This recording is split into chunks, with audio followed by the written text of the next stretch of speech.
Hello, my name is Daniel Tuttle. I am the principal for Project Case 5. This case follows the actions and accountability of a teaching assistant in the second grade and her accountability towards her student, who we will call Shasta for the duration of this video. Let's do a short review of the facts as they stand. The teaching assistant is responsible during transitional times, such as the time following recess, to make sure that all of her charges are accounted for. During the incident in question, the TA failed to do a thorough head count and account for all of her students. As a result, the student, here known as Shasta, failed to join her class after recess, after being in the bathroom and being distracted after she came out of the bathroom to find her class to rejoin them. The class had already departed, leaving the student unaccounted for on school property, unsure of where to go. As a background side note, this child, Shasta, is suspected by a teacher to have some form of attention deficit disorder or attention deficit hyperactivity disorder, although it is undiagnosed.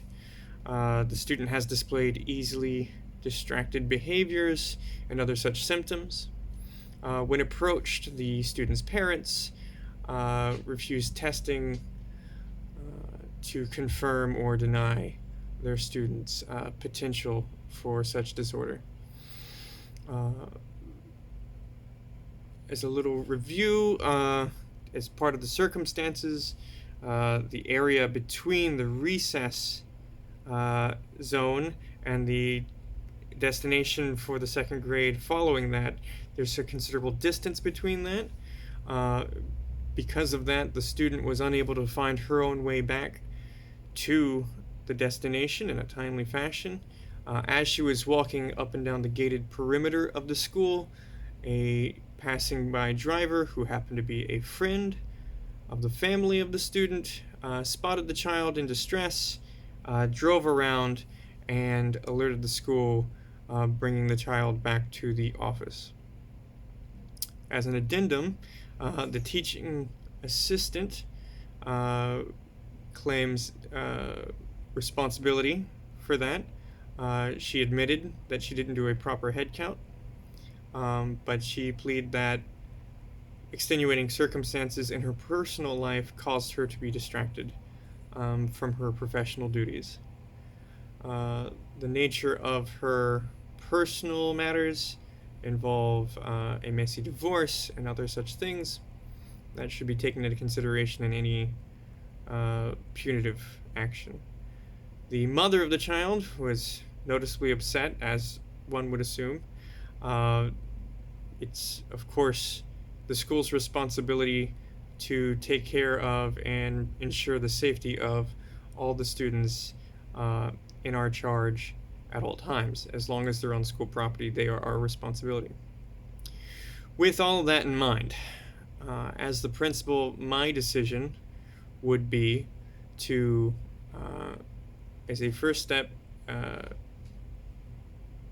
perform a meeting, a performance review of the TA to make sure that this is the only such incident in recent history. I would like to do a thorough review to make sure that other areas of her work are not showing severe signs of distraction through her personal life.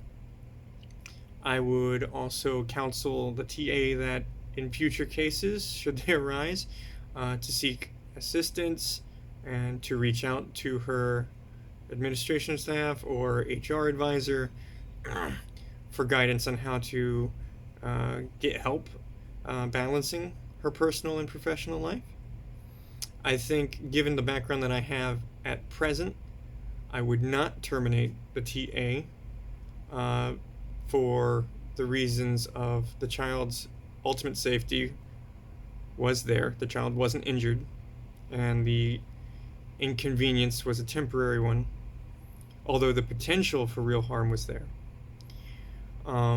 B, the extenuating circumstances of the TA's personal life should be factored in, although I would say that despite not immediately terminating the TA, I would put her on probation in order to give her the supervision and guidance that she'll need to be able to bring her professional and personal lives into balance once more. I think following a short period of probation where a weekly check-in was made between myself and the TA to make sure that her work is up to a satisfactory standard. Until that standard is met, she'd remain on probation for a period of, I'd say, 2 months provisionally. I would also issue a formal apology to the parent and also require the TA to do one as well. As far as the student's mental health and suspected ADHD is concerned, I would reach out to the parents and explain.